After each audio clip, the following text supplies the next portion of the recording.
Welcome to the Deep Dive, your shortcut to being well-informed.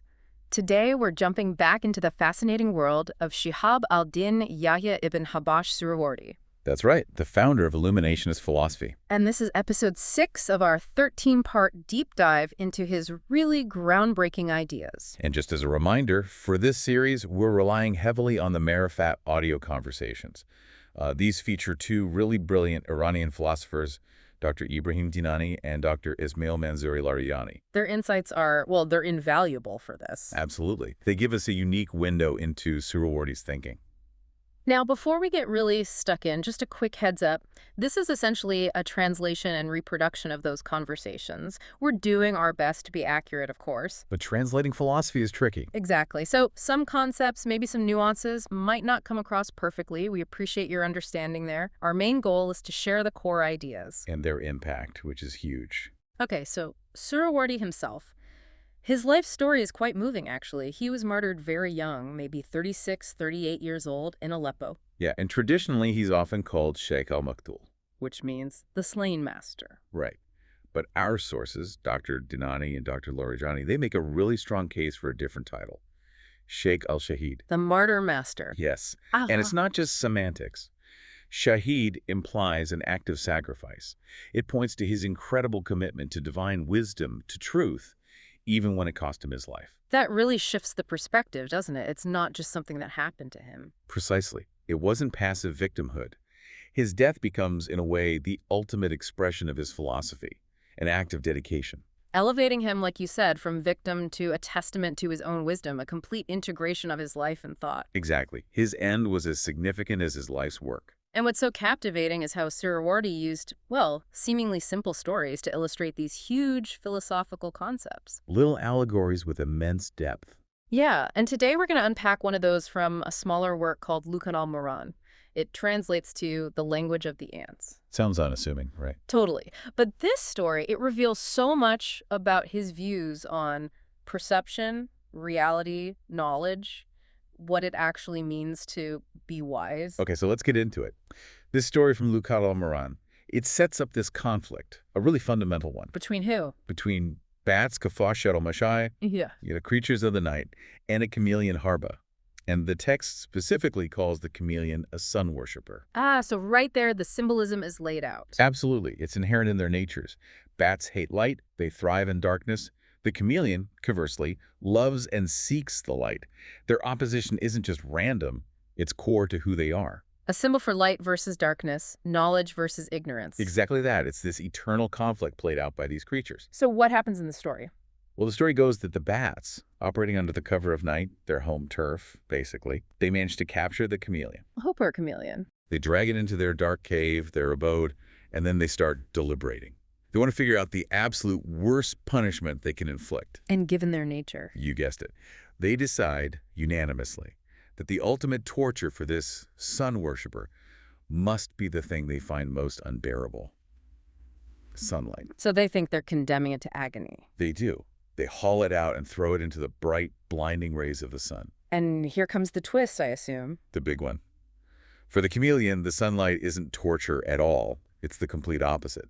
It's described as Abe Hayat, the water of life. Wow. So it's pure pleasure, revitalization. Immense pleasure. And this is where Suhrawardi pivots to the philosophical lesson. He calls it Qiyas nafs. Which means? Roughly self-analogy, or maybe more accurately, projection.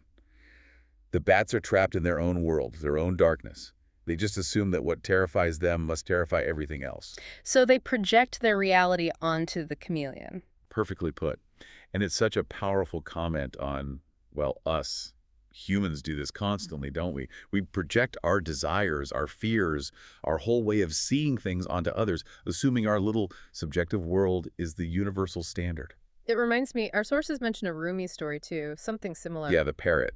The parrot advises a bald man about hair loss based on its own experience losing feathers when oil spilled on it. It's funny, but it highlights the absurdity, right? It really does. We're all a bit like that parrot or those bats, measuring the world by our own limited yardstick. It's a fundamental human tendency.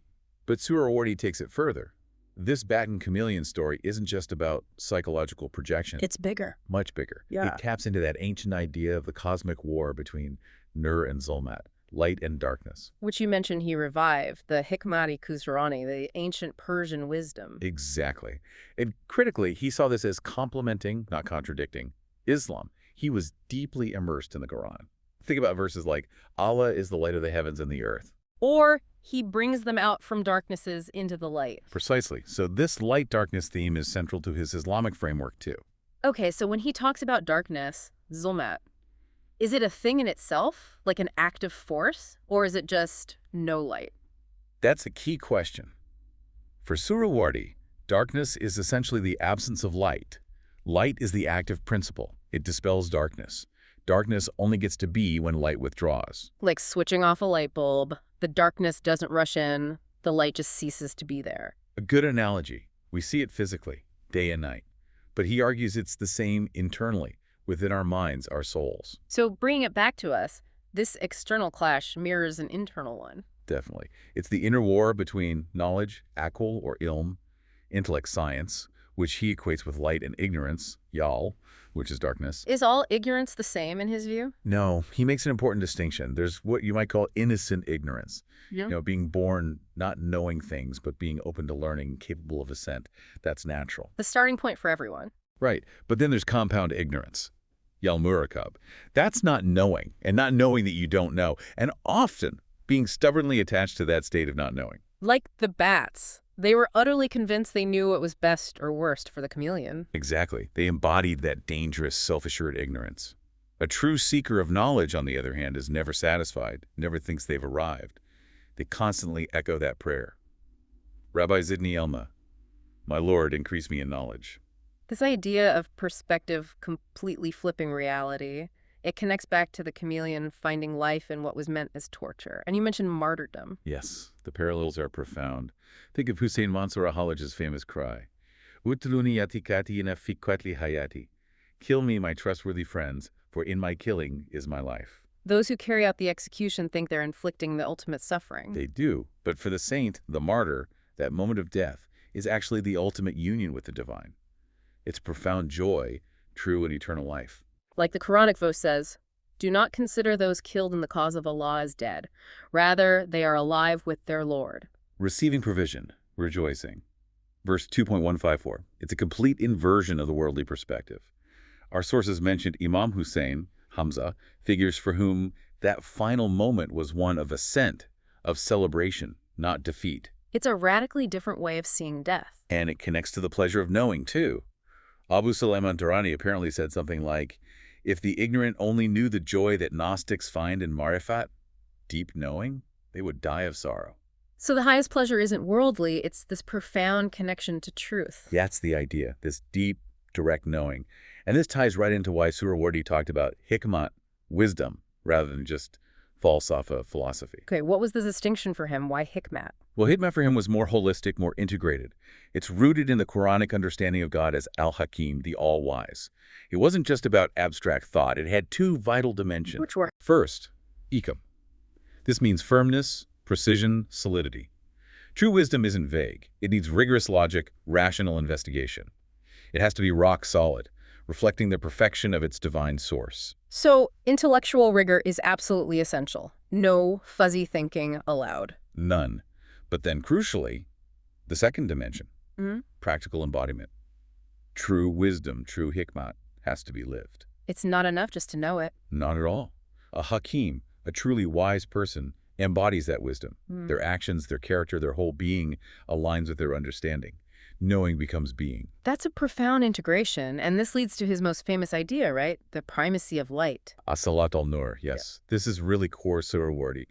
He looked at the philosophical definition of existence, something that is self-manifesting and makes other things manifest, and said, wait a minute. That sounds like light. Exactly. Light perfectly fits that definition. Light reveals itself. You don't need another light to see light, and it makes everything else visible. You can't see anything without it. So he argued light is even more fundamental than existence itself. Kind of mind-blowing, isn't it?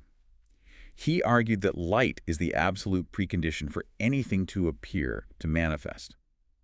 This applies to intellectual light, too, that aha moment, the dawning of understanding. And God. God is the ultimate source, the al-Anwar, the light of lights. We perceive everything, including God, through God's own light. Our consciousness, our ability to know anything is possible only because we participate in this divine self-revealing light. Okay, so if Hikmat is the goal, this deep, embodied wisdom connected to light, how do you get there? Is it just studying texts? Study is part of it, definitely. Suhrawardi drew from Islamic sources, ancient Persian wisdom, Greek philosophy. He synthesized a lot. But book learning alone isn't enough, not even close. What else is needed? 3 crucial things, really. First, doc. Oh. It means tasting. Direct, intuitive realization of truth. It's not just analyzing concepts, it's experiencing them directly. Yeah. Often comes through intense spiritual practice, the muqamat or stations. So an experiential dimension is key. Absolutely essential. Second, tazkiyah, purification. We keep coming back to purity. Because for Suhrawardi, it's non-negotiable. He famously said you shouldn't even try to read his major work, Hikmat al-Ishraq, without first doing a 40-day spiritual retreat, an arba'in. 40 days. Why? To prepare yourself, to purify the heart and soul. You had to clean the mirror, as the saying goes, if you want to see a clear reflection of the truth of that divine light. So inner work is a prerequisite for deep understanding. Absolutely. And the third element is integrating dhikr, which is inner awareness or remembrance of God, with fekr, intellectual analysis and contemplation. Not one or the other. Both. He called them the 2 wings of the same bird. You need rigorous thought and deep spiritual awareness to truly soar towards wisdom. You can't fly with just one wing. And it was this insistence on integration, wasn't it? On refusing to separate reason and spiritual experience that got him into trouble. That seems to be the case. This unified vision, demanding both intellectual rigor and profound inner transformation, challenged the more rigid dogmatic figures of his time, and ultimately, it seems, led to his martyrdom. Let's leap back to the allegory one last time, Lukat al-Moran. There's another detail about dewdrops. Ah, yes. Towards the end, there's an image of dewdrops rising, ascending towards the air, and a wise ant observes this and says, everything returns to its origin. Which connects to another major theme for Suhrawardi, purpose. The final cause, or gayat. He considered this the noblest of Aristotle's 4 causes, the ultimate purpose that motivates everything. So everything is striving towards something. For Suhrawardi, yes. Consciously or unconsciously, everything in existence is striving to return to its ultimate source, its origin, the gayat al-gayat, the goal of goals. Which is God. Which is God. Our lives find their deepest meaning, he suggests. When we contemplate this ultimate purpose, this return journey, it echoes the Quran again. As he originated you, so you will return. And that detail about the dewdrops, purity again. Exactly. The text notes the dew ascends because it is pure, Hayyib. Only purity allows for that upward movement, that return towards the origin, towards the divine light. It reinforces the necessity of tazkiyah, purification, for the spiritual journey. It's really quite stunning how it all ties together. This vision of Hikmat, it's a direct tasting of truth, infused with divine light, demanding inner purification and requiring you to fully live it. It's a complete system for knowing and being. And when you remember he developed all this, synthesized all these traditions, reached these spiritual depths. Before he was even 40 years old. It's just staggering, isn't it? The sheer scale of his intellectual and spiritual accomplishment in such a short life. It really is. Maybe his youth itself is a lesson. That profound wisdom isn't always about age, but about deep attunement to the source. That's a fascinating thought. And his wisdom certainly endures, illuminating minds nearly 1,000 years later. Which perhaps leads to a question for you, our listener. How might Suhrawardi's radiant perspective, this focus on light, on purification, on returning to the ultimate purpose, how might that shed light on your own understanding, your own journey? Something to reflect on, indeed. Until next time, stay curious.